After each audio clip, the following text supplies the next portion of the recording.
Welcome, friends, and let me spin a tale of courage, passion, and the extraordinary journey of a young nurse. Enjoy the story. St. Mary's Hospital was abuzz with the arrival of the new nurse, Emily Johnson. Fresh out of nursing school, the bright-eyed 22-year-old was eager to make her mark. But not everyone was thrilled about the energetic addition to the staff. Lily Rodriguez, the head nurse, rolled her eyes as Emily bounced up to her in the hallway. "I can't believe I have to waste my time training the new girl," Lily grumbled to herself. At 35, Lily was jaded and bitter, resenting the pretty young nurses like Emily. "I'm so excited to learn from you," Emily gushed. "I just want to be the best nurse I can be, making sure I do all the procedures correctly, like starting IVs and dressing changes." Lily scoffed. This perky little thing wouldn't last a week, she thought to herself. Time to give her a reality check. "Well, since you're so eager, why don't you head down to the ER and deal with the drunks and addicts? That ought to wipe that smile off your face." Emily's face fell for a moment, but she quickly recovered. "I'm happy to help wherever I'm needed." She set off towards the ER with determined strides. As Emily pushed through the double doors, the smell of stale alcohol and vomit assaulted her nostrils. The ER was in chaos, drunks shouting and staggering around, nurses and doctors scrambling to restore order. But Emily took it all in stride, calmly assessing each patient and administering care with a gentle touch and soothing words. Even the most belligerent drunks calmed under her tender ministrations. Hours later, Emily was still going strong, her scrub splattered with various bodily fluids. Dr. John Harmon, the handsome head of the ER, came up beside her as she was disposing of soiled bandages. "I've been watching you all night, Emily. I must say, I'm impressed. You handled a tough situation with real skill and grace." Emily blushed at the praise from the attractive doctor. "Thank you, Dr. Harmon. I'm just trying my best. To be honest, Nurse Rodriguez sent me down here as a kind of punishment." Overhearing this, Veronica, a seasoned ER nurse, shook her head in disapproval. "That Lily always tormenting the new girls. Don't you worry, honey, you're doing great, isn't she, Dr. Harmon?" "Absolutely," John agreed, his eyes lingering on Emily's pretty face. "And please call me John. I'll have a talk with Lily about her behavior. Keep up the excellent work, Emily." Emily practically floated out of the ER, buoyed by their kind words. Maybe she would make it here after all.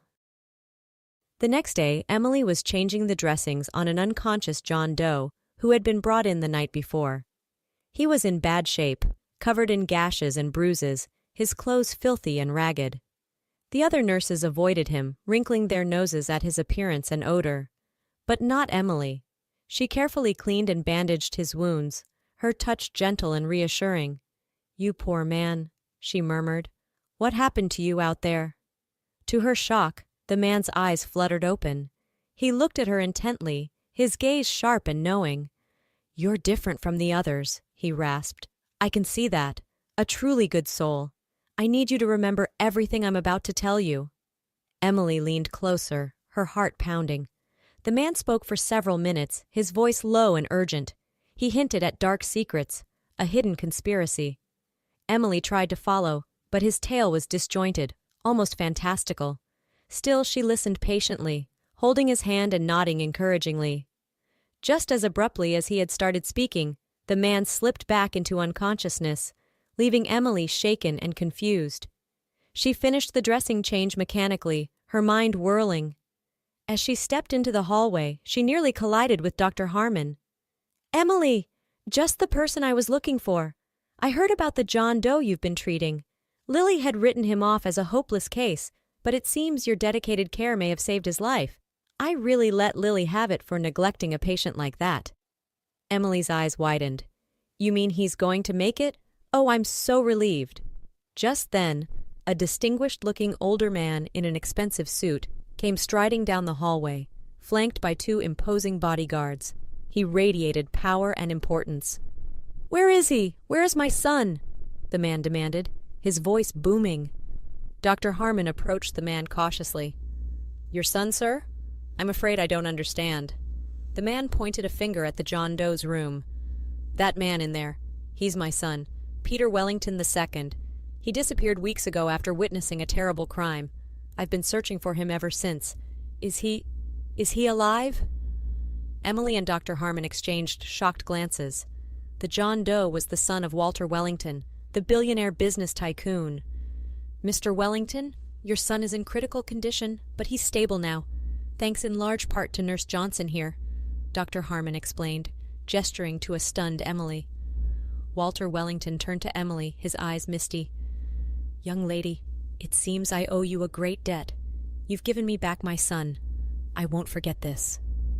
Emily stammered out a response, overwhelmed by the turn of events. Over the next few weeks, Peter Wellington made a remarkable recovery under Emily's diligent care.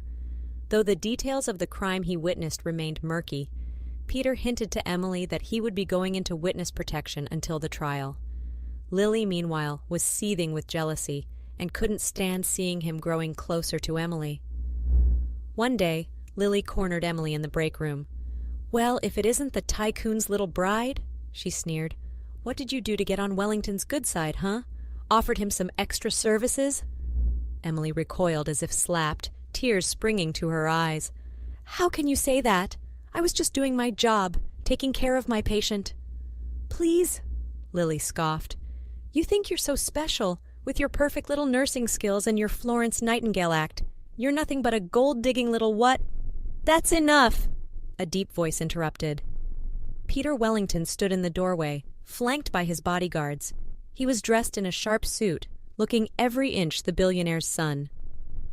"Emily, I'm here to say goodbye," Peter said gently, taking her hand. "I have to go away for a while, until it's safe. But before I do, I was hoping you would do me the honor of letting me take you to dinner. As a thank you for everything." Behind him, Lily sputtered in outrage. Emily heard Dr. Harmon chuckle softly. Emily looked up at Peter shyly, a smile blooming on her face. "I would love to," she said softly. As Peter led her out of the hospital, Emily marveled at the turn her life had taken. She had come here hoping simply to be a good nurse, to care for her patients with skill and compassion. She never imagined she would find herself swept up in a world of secrets, scandal, and unexpected romance. But one thing was certain. Emily knew she was exactly where she was meant to be. And as she looked up at Peter's handsome face, she had a feeling her adventures were only just beginning.